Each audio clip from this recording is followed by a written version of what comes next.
Bienvenue chez le couple Gonza. Pour vous servir. Pour vous servir. Yes. Ok, on va parler de quoi aujourd'hui? On parle de quoi? Aujourd'hui, on va parler un peu de nous. Hein. De nous? Oui, on a eu cette question par plusieurs personnes de pouvoir expliquer juste comment on fait. Et c'est de ça qu'on va parler. Comment on fait en tant que jeune couple avec des petits-enfants, aller travailler, servir Dieu, juste la semaine de lundi à dimanche. Comment est-ce qu'elle se passe et qu'est-ce qu'on met en place? Qu'est-ce qu'on met en place? Ou qu'est-ce qui est mis en place par la grâce de Dieu pour qu'on le fasse. C'est ça, pour qu'on le fasse. Ah oui. Donc si on te pose la question, comment est-ce que je fais? Ça c'est une question très difficile à répondre, en même temps facile et difficile. Parce que la réponse que je donnerais, pour moi, ça m'aura l'air tout à fait naturel, mais bon, la personne qui entend la réponse, c'est à elle de voir un peu, voilà. Bref, mais bon, moi je pense que on avait déjà tourné une vidéo encore. On avait dit qu'il faut vraiment donner au Seigneur sa place de Seigneur. Amen. Quand je sais que ma vie ne m'appartient pas, est-ce que quelque chose qui ne t'appartient pas, tu n'as pas le droit dessus. Et quand je sais que je n'ai pas le droit sur mon emploi du temps, je n'ai pas le droit, je n'ai pas l'autorité ni le droit sur mon emploi du temps, ni sur mes enfants, ni sur mon travail. Au fait, je me laisse, je m'abandonne. Et c'est un état, par contre, que beaucoup ont du mal à se laisser glisser là-dedans, parce que l'humain a peur des fois de perdre le contrôle. Oui. Et on veut contrôler, on veut gérer, on veut ça, on veut maîtriser, on veut size up, comme disent les anglophones. Hein? Size up. Et c'est là, en fait, qu'on se retrouve avec un très gros fardeau et puis on ne sait plus quoi gérer. C'est ça. Oui. Non, par la grâce de Dieu, je te suis vraiment dans cette pensée-là de ne pas trop se donner le choix, en fait. Parce que ça devient peut-être un fardeau ou ça devient compliqué. Quand tu commences à regarder à toutes ces autres choses que tu pourrais être en train de faire, au lieu d'aller évangéliser, au lieu d'aller à l'église, au lieu d'aller rendre visite, au lieu d'être à ce temps de prière, au lieu de se connecter. Donc si on se donne juste... je pense que c'est une question de focus ou d'objectif. De priorité. De priorité. Voilà, on ne se donne pas trop le choix. Nous, on a notre semaine de lundi à dimanche. Tous les jours, en fait, il y a quelque chose. Et on le fait. Moi, je pense aussi aux enfants. Elles ont presque 2 ans et 8 mois. Donc presque 2 ans et presque 1 an. Et elles viennent à la veillée. Elles sont là à l'église. C'est elle-même la grande qui vient nous rappeler que maman habite. Donc on doit aller prier. Donc je pense qu'il s'agisse de nos enfants ou de notre mariage ou de nous-mêmes déjà. On est très très loin d'être parfait. On peut commencer peut-être sur cette base-là. On n'est pas du tout en train de dire que voilà on est les plus excellents ou bien voilà, c'est juste comme ça qu'on fait. On considère que nos vies ne nous appartiennent pas. C'est ça. Du coup, tu ne fais pas avec ce que tu veux. En fait, on essaye de vivre par les principes, je pense. C'est ça. Quand quelque chose ne t'appartient pas, tu fais quand même attention quand tu l'utilises. Oui, tout à fait. Tu veilles quand même, hein, ce n'est pas à moi. Et maintenant, ta vie ne t'appartient pas. Sur ça, il faudrait mettre encore une couche. La couche dès que ça appartient à Dieu. Amen, oui. Et la couche, oui, ça, si ça ne t'appartient pas, ça appartient à Dieu. La couche, c'est que reconnaître qui est Dieu. C'est quoi la dimension de Dieu? Au fait, il est puissant jusqu'où? Au fait, les enfants d'Israël, vous savez, à l'époque, quand les gens priaient, ils regardaient le ciel, ils disaient juste le ciel.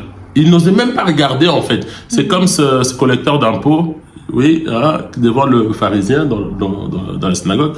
Au fait, il n'a même pas regardé le ciel. Il n'a même pas regardé le temple. Il n'a même pas regardé la direction vers laquelle il s'est incliné, en fait. C'est ça. C'est cette dimension-là de reconnaître, en fait, je ne sers pas un Dieu qui est juste un petit Dieu, en fait. Je sers un grand Dieu. Et maintenant, la révérence, le respect, l'honneur que tu as pour quelqu'un détermine la manière dont tu gères ses possessions. Tu gères, en fait, ses possessions. Vous savez, si le roi vous donne quelque chose à gérer, les rois de ce monde, tu vas tout faire, même si tu dois perdre des avantages, même si tu vas tout faire pour que la chose soit gardée. Ça me fait penser à un exemple que le pasteur Dominique avait donné.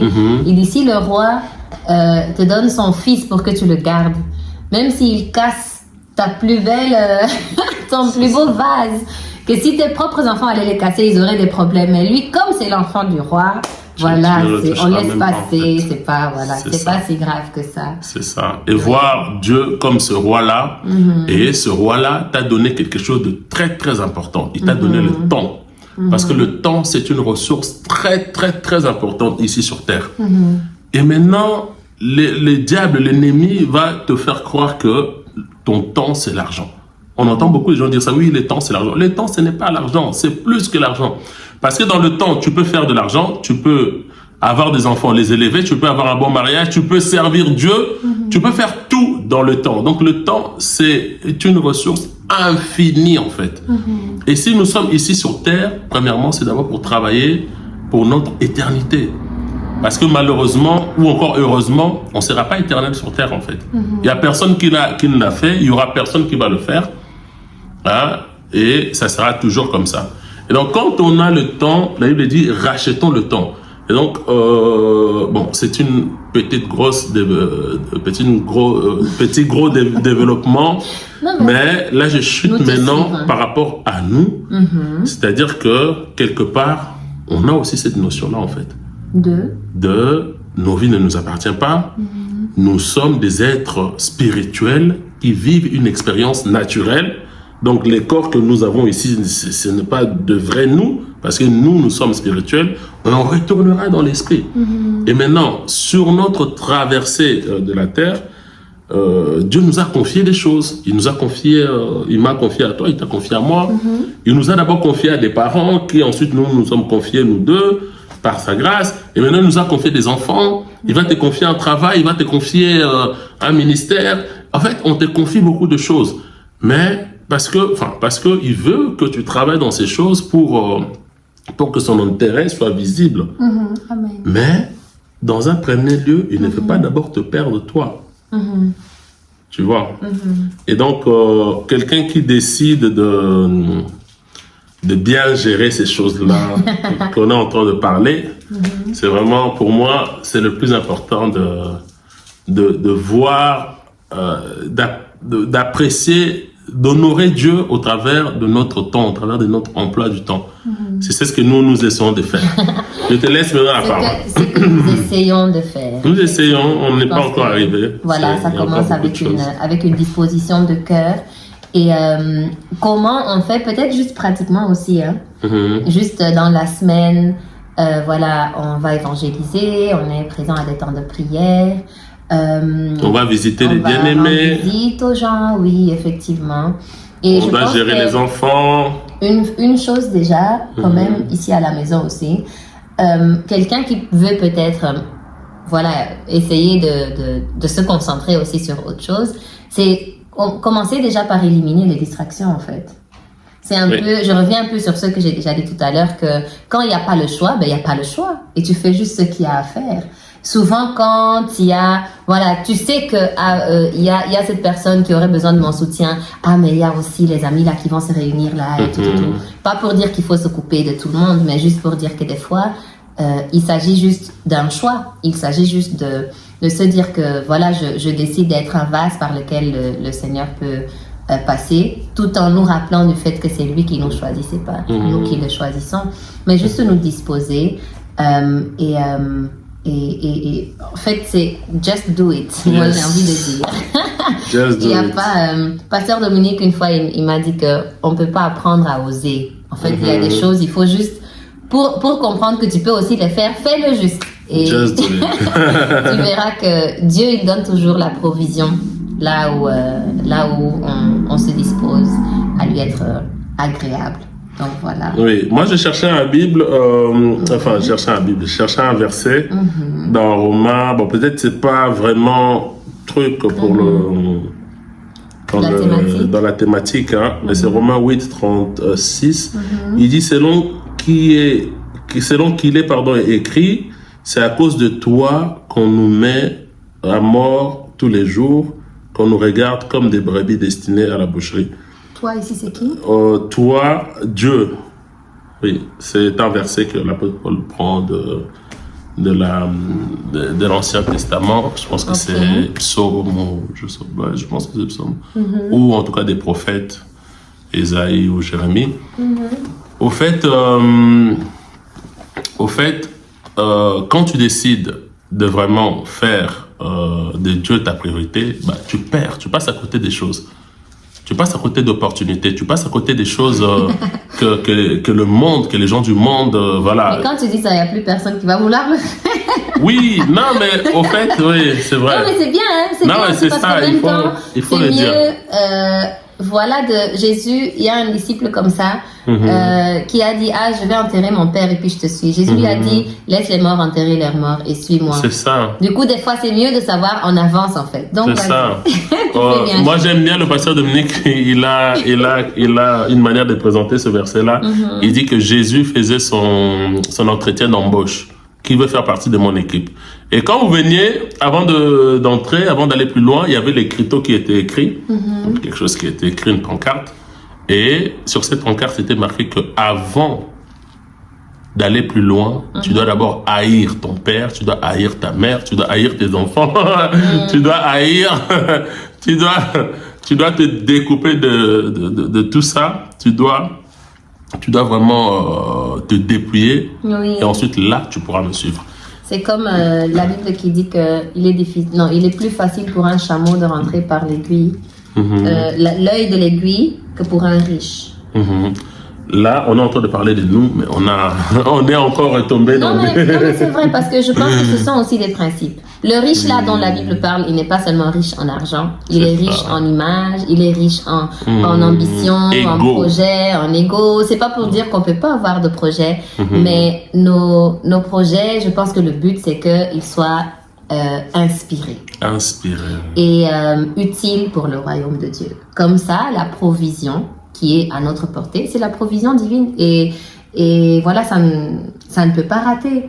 Et je pense que c'est comme ça même dans toute chose. Si tu te maries pour être aimé, tu risques de tomber dans la déception. Vraiment. Tu es très riche en attente dans ce cas-là. Même chose, si tu veux avoir les enfants pour être aimé, tu es très riche en attente et tu es très très susceptible d'être déçu. Donc en toute chose, pour encore répondre à la question de savoir comment on peut faire, c'est être prêt, être disposé à se dépouiller. C'est pas pour dire qu'il faut couper avec tout le monde, il faut arrêter tout, il faut tout laisser tomber jusqu'à ce que Dieu te dise. Non, c'est pas comme ça aussi que l'on vit. Mais en même temps, il faut juste être ouvert à se dire que peut-être ce n'est pas aussi important. Peut-être qu'on peut faire sans ça. Peut-être qu'on peut vivre sans télé à la maison. Peut-être qu'on peut vivre sans réseaux sociaux. Peut-être que juste être prêt à mettre les choses en question parce que il a dit ne vous conformez pas au siècle présent. Maintenant quelqu'un se conforme et ce verset il dit ne vous conformez pas au siècle présent, mais soyez transformés par le renouvellement de l'intelligence afin que vous discerniez quelle est la volonté, la bonne volonté, je pense la volonté agréable et parfaite de Dieu.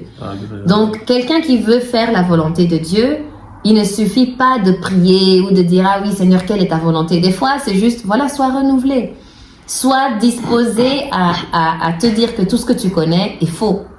Tout ce que tu trouves normal, ce n'est pas ça qu'il faut.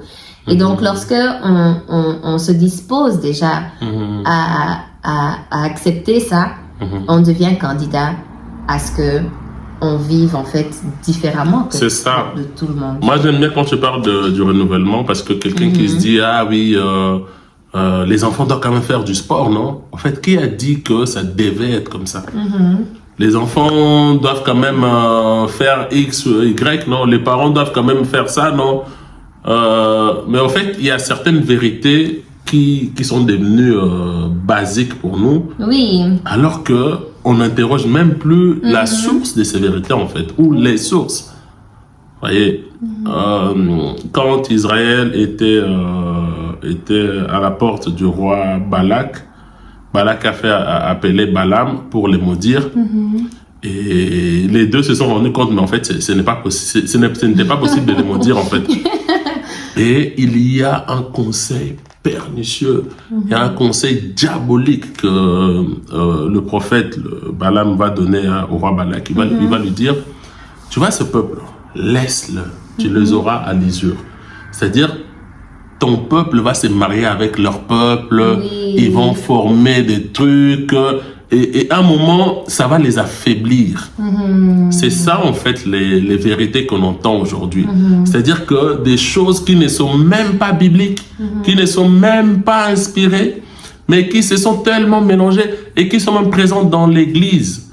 Quand je parle de l'église, je ne parle pas du bâtiment, je parle de toi et moi. Parce que si toi, tu fonctionnes avec cette vérité-là, donc c'est-à-dire que c'est dans l'église. Et donc, ça fait que les personnes soient affaiblies. Parce que c'est un feu étranger. Ça ne va jamais renforcer ton autel. L'autel de Dieu en toi ne sera jamais renforcé. Au contraire, ça va être affaibli. Donc, on avait... J'étais en train de chuter, en fait. Non, par rapport à ça, moi, je voulais dire que pendant un temps de prière, le Seigneur nous inspirait aussi à prier dans le sens où, tu vois, quand Paul et Silas, on sort beaucoup de versets aujourd'hui, peut-être ok. Paul et Silas étaient en prison et la Bible dit qu'ils priaient et ils chantaient des louanges à Dieu. Donc, ils pourraient aussi être en train de prier. Comme notre réflexe, c'est souvent « Jésus, tu as été captif pour que moi je sois libéré. Et si, et ça, et au nom de Jésus, je vais sortir d'ici, ma place n'est pas... » En fait, eux, la Bible dit, c'est vrai, ils étaient en train de prier, on ne sait pas ce qu'ils disaient. Mais la Bible complète quand même en disant qu'ils chantaient des louanges à Dieu. C'est-à-dire qu'ils savaient que la fin de cette chose ici, c'est la mort. Ils ne nous ont pas emprisonnés juste pour qu'on reste là. Mais ils étaient tranquilles, en fait. Juste pour te rejoindre dans le fait que certaines mentalités, certaines façons de penser sont devenues monnaie courante, alors que ça ne plaît pas à Dieu, en fait. Et c'est à ça... On va rapidement donner trois clés, comme on a l'habitude de donner. La première clé, c'est que ta vie ne t'appartient pas. Oui, tu dois pertinemment être...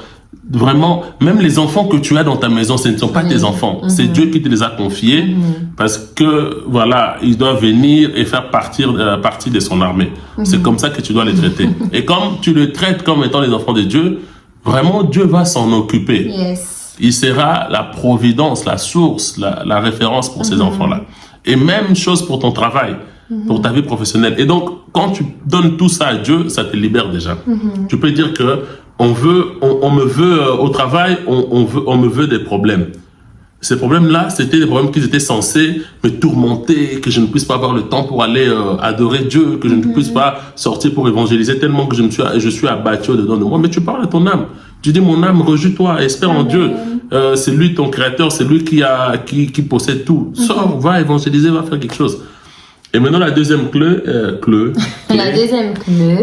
La deuxième clé, c'était de just do it. Just do it. Doser. Donc, même s'il faut commencer avec un temps, tu dis, ah non, ok, à l'église, je sais pas, il y a tel temps de prière, moi maintenant je deviens abonné de ce temps-là. Et donc, c'est une décision. On élimine toute autre distraction, on considère que toute autre chose en ce moment-là, en ce temps-là, c'est une distraction. Peut-être que c'est une bonne chose, mais ce n'est pas la bonne chose pour ce moment-là. Donc, la deuxième clé, c'est de just do it. Et je pense qu'une troisième, si on peut rajouter, la Bible dit que de ne pas nous appuyer sur notre propre sagesse. Oui. Donc, oui, c'est vraiment ne pas commencer à dire, ah, mais si je fais ça, comment je vais faire ça? Ne pas trop calculer. C'est ça. Parce qu'on va dire, il faut être sage, oui, mais c'est quelle sagesse? C'est la sagesse de Dieu. Une sagesse de Et Dieu. c'est cette sagesse qui nous dit, cherchez d'abord le royaume et toute autre chose vous seront données par-dessus. Une clé bonus, c'est avoir la foi. Amen. Toi qui veux servir Dieu, être dans ta famille et élever les enfants d'une bonne éducation. Ne pas avoir peur, en fait. En fait, il faut avoir la foi. Te dire que c'est possible. C'est ça. Oui. Dieu ne donne pas Exactement. la possibilité aux personnes qui feront quelque chose si elles avaient la possibilité. Dieu donne la possibilité à des personnes qui se mettent dans une situation, disent je n'ai pas le choix, je mets d'abord Dieu en premier et le reste on verra. Oui. C'est-à-dire des personnes qui ils n'ont pas encore de choix, ils n'ont pas encore de possibilité, mais ils ont déjà choisi Dieu. Mais les personnes qui attendent, j'attends que Dieu me donne la possibilité. Mais en fait, tu n'auras pas la possibilité. Et ça, c'est juste la traduction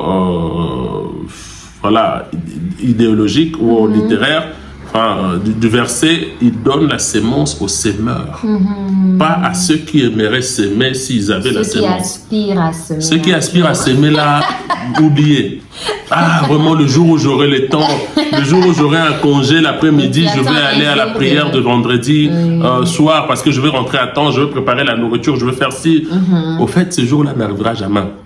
Le royaume des cieux, depuis, il dit depuis Jean-Baptiste, appartient aux violents. Non. Comment? Oui, appartient aux violents. Ce sont les violents qui s'en emparent. Oui, donc ça appartient aux violents. Au fait, la violence qu'on dit, ce n'est pas la violence d'aller violenter quelqu'un humainement. Non, c'est la violence que tu t'infliges à toi-même. Yes. Regarde, tu devais... Se faire violence, ça se dit, non? C'est quoi? Se faire violence. Se faire violence, oui, ça se dit self-violence. Ça se dit. Et donc... tu dois faire quelque chose pour ton bien-être.